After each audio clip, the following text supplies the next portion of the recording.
music selection. Yeah, we need some Christmas next week. Good morning, everybody. Today is December 19th. That makes it a Tuesday, and I believe we're 5-6 days shopping before Christmas. You guys all set, ready, and jingling all the way? Nope. Good. Me neither. I'm ready to go. Mrs. LaPera isn't out there doing your Christmas shopping for you?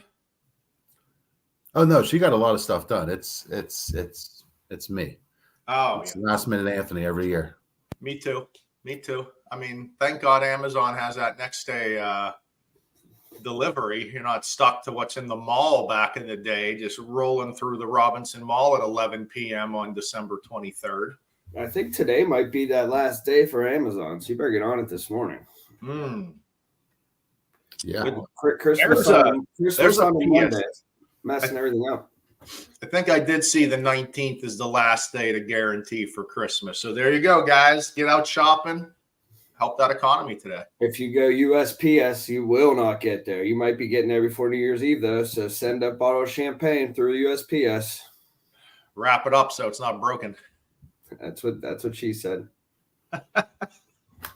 Anywho, I lost power last night, was watching a little football, and somehow the Philadelphia Eagles, who's supposed to be the greatest team in the world, lost. So I woke up a happy camper.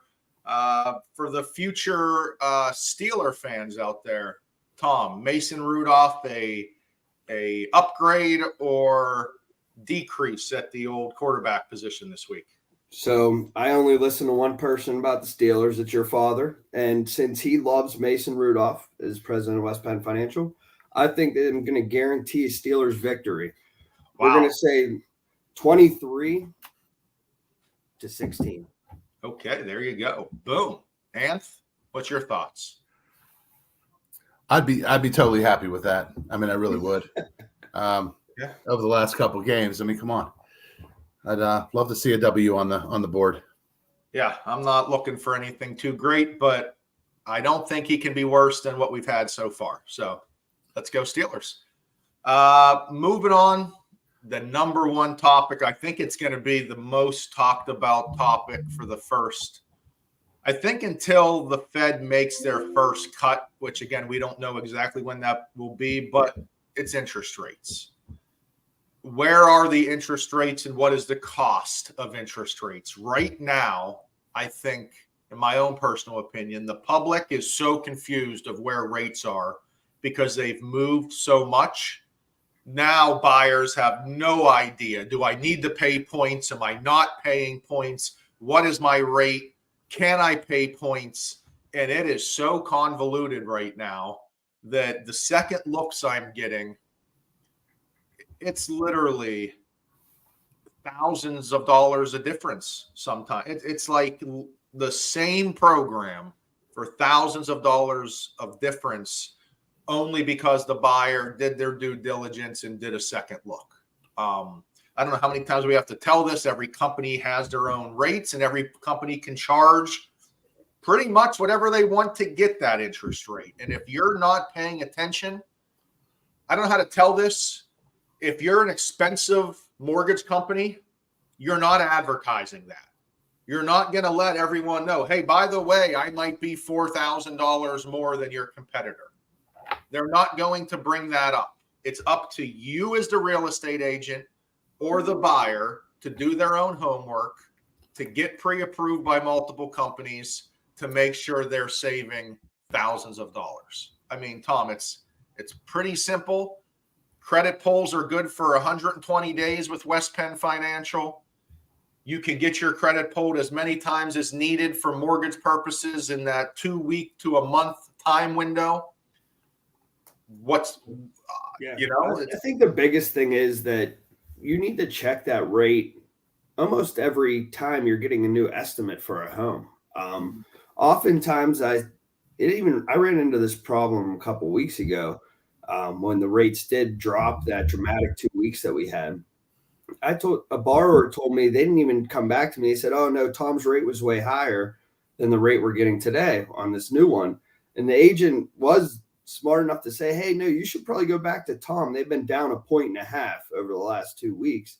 And I ended up getting them 0.25 lower than the other bank, but they weren't even going to check with me again because the rate that I gave them 2 weeks ago. And one of the biggest things you need to know as a consumer and as an agent, these rates are changing anywhere from 5 to 10 times a day on us here at West Penn, and they're moving rapidly and they're big jumps one way or the other. So you need to always be checking on that day when the sales agreement's accepted to make sure that that is the best rate that you are getting. Yeah, I mean, Anth, I don't know how else we can explain how the interest rates work. It's like the stock market. If the stock market is open and you have stock, it's literally changing constantly. It's never not changing. It's the same way with interest rates. They're always moving, just like a stock. It can move none in one day. It can move drastically in one day. So yes, just because you got pre-approved and your pre-approval has an interest rate, that is just what that rate was for that day. Once you need an updated estimate or you see a new property or you're then going in to put in an offer, you then have to go back to everyone you got pre-approved with and say, hey, can I have updated estimates for today? And I know it takes some time to potentially get 2 or 3 pre-approvals, to call 2 or 3 companies. But if you're the buyer, it's economics 101.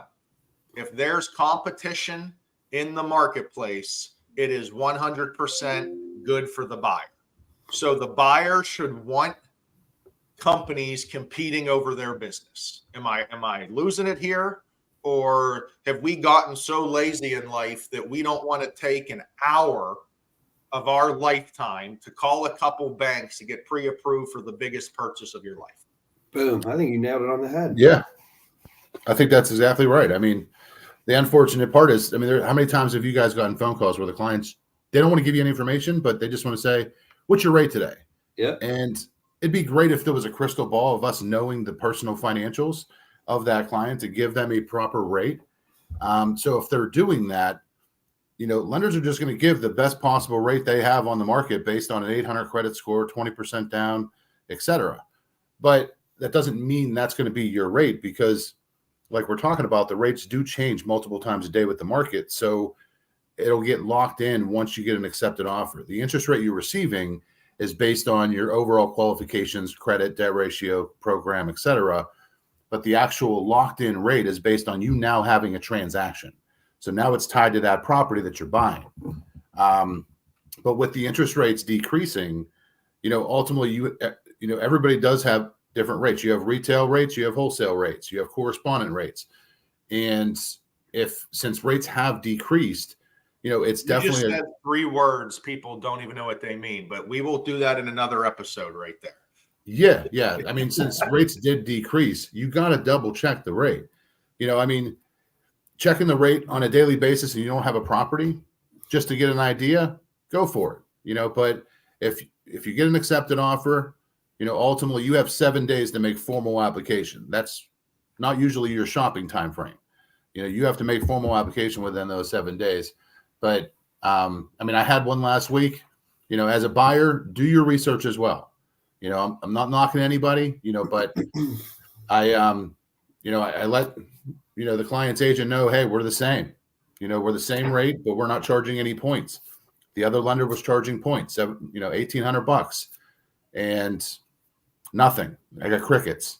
Unfortunately, that client doesn't know that there's another option that could save them $1,800.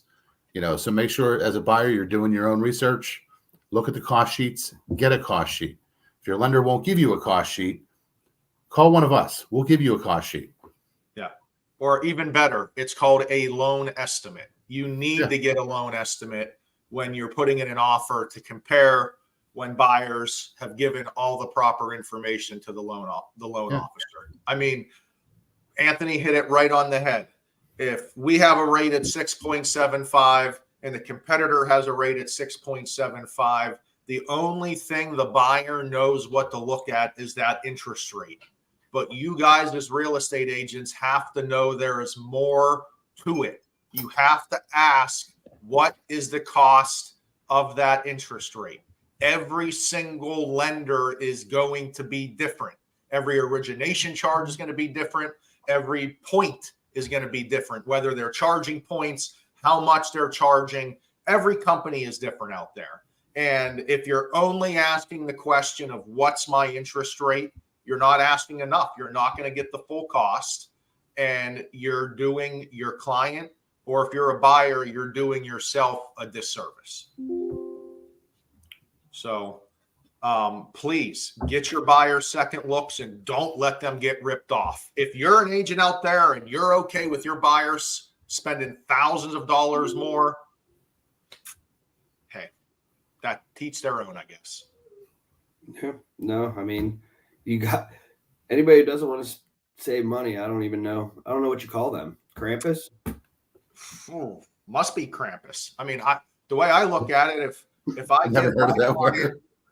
if I give my client an option to save them thousands of dollars, I'm going to look pretty darn good.